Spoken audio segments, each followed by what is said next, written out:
Knife dope. More dope.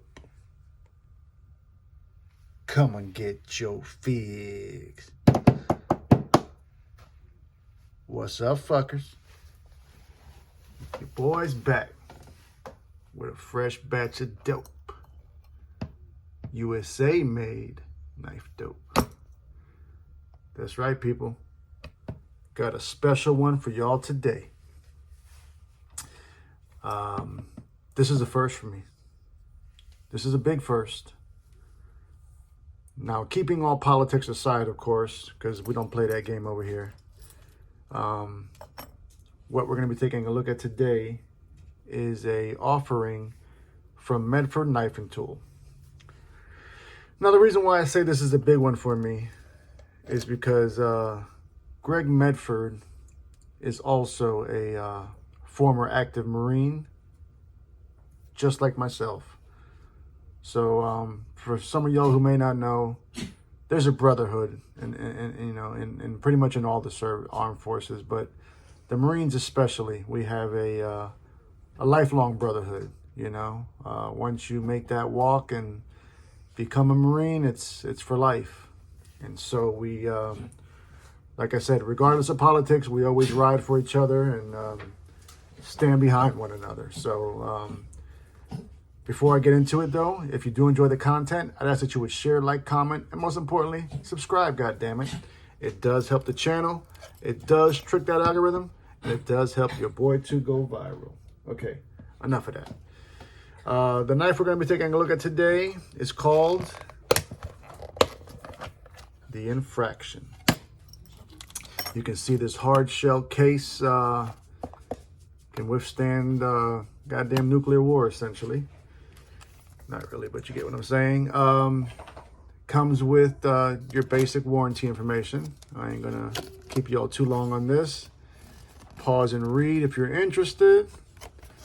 There's the OG himself.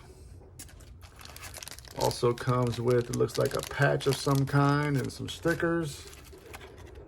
Here is the certificate of creation, aka authenticity.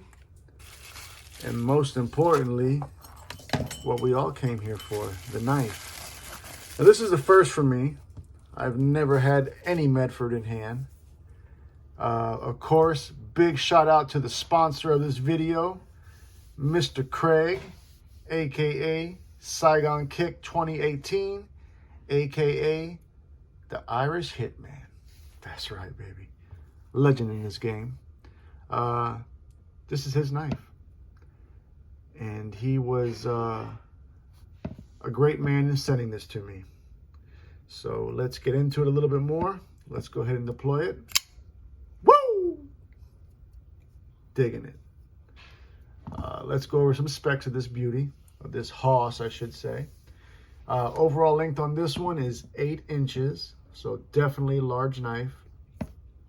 Blade length coming in at 3.63 inches. Actual cutting edge, because of that finger choil, is coming in at 3.13 inches. We've got a blade stock thickness of 190 thousandths. Look at that fucking stock, my lord. It is in CPM S35 VN blade steel. One of my favorite steels, hands down.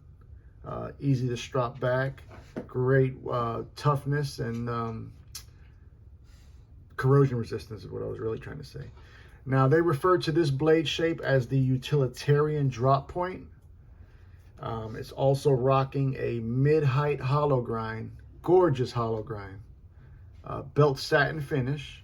You can see there your belt lines. Fucking gorgeous, man. Absolutely gorgeous.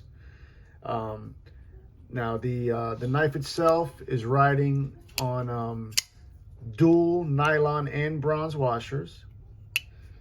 You can deploy this beast with either your hole cut out, or there's a fuller as well. And lastly, if you want to use a little bit of wrist, there is a minimalist flipper tab there. Where they put the jimping at, I guess, is kind of weird. They put it like in the back of it, essentially. I can get it kind of without the wrist, but it deploys a little bit better if you kind of use a little bit of wrist there. I guess the main reason why they didn't put the jimping down up here was because that's where your lock interface is, right there. This is what they refer to as a integrated frame lock. You can see there's our over travel stop. Generous finger choil does allow for optimal control, but more importantly, it does allow for that full purchase, no refund. Full purchase, no refund. That's right. Now these ginormous goddamn slabs of titanium are blue anodized. They have been tumbled as well. Milled 3D titanium pocket clip. Now something that kind of I'm kind of shitting on a little bit is the back spacer. Okay, fucking stainless steel. This is a $600 knife, people. I'm sure he's probably got his rationale for why he did that. I mean, I'd love to hear why. Also, one thing that I thought was rather interesting that you see on hinderers as well is where they have those thumb studs that act as your, basically like your stop pin, essentially, you know? So those are not, you can't use those.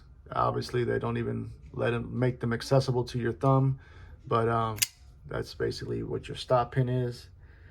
Now, close length on this, in case I didn't tell y'all, is 4.41 inches. And the weight on this girl, 5.58 ounces.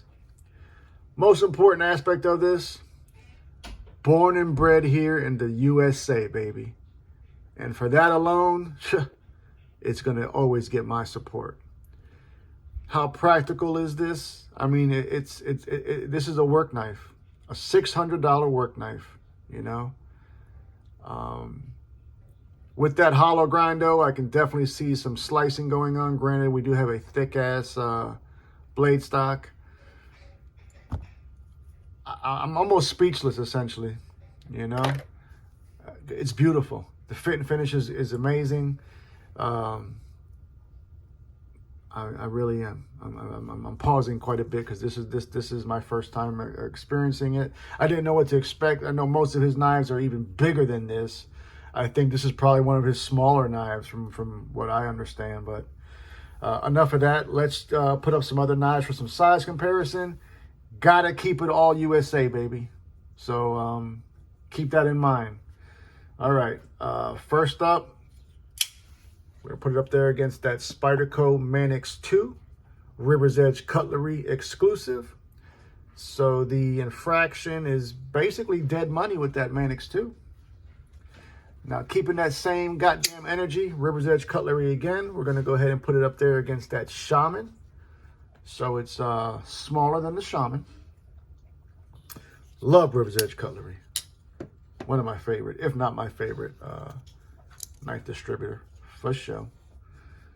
Let's change the game up a little bit. Let's put it up there against the ProTech Mordax. So once again, I think that infraction is pretty much dead money with the Mordax.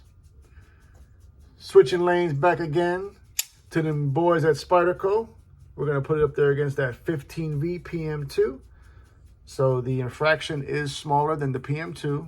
The PM2 is a big knife, people. Let's do two more. God damn it. Two more. Closing out the show, we're going to put the last Spyderco in this one, which is going to be the Sanmai rendition of the Native 5. So the infraction is definitely bigger than that. Last but surely not least, put it up there against that Mac 2, baby, by McNeese. So infraction is bigger than both of those. Definitely bigger blade stock and handle thickness than all the knives I just showcased. But Medford's known for that. What do y'all think? Are you a fan of Medford? Not him personally, but, you know, his knives. Is this something you consider buying? Do you have any in the goddamn collection? I want to know all about it, goddammit. Burn them comments up. This knife is on a journey, by the way.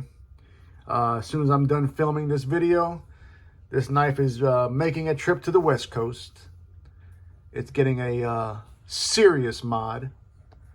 So I believe Mr. Craig is going to let me check it out after he gets the mods done. I'm not going to spoil what he's got going on.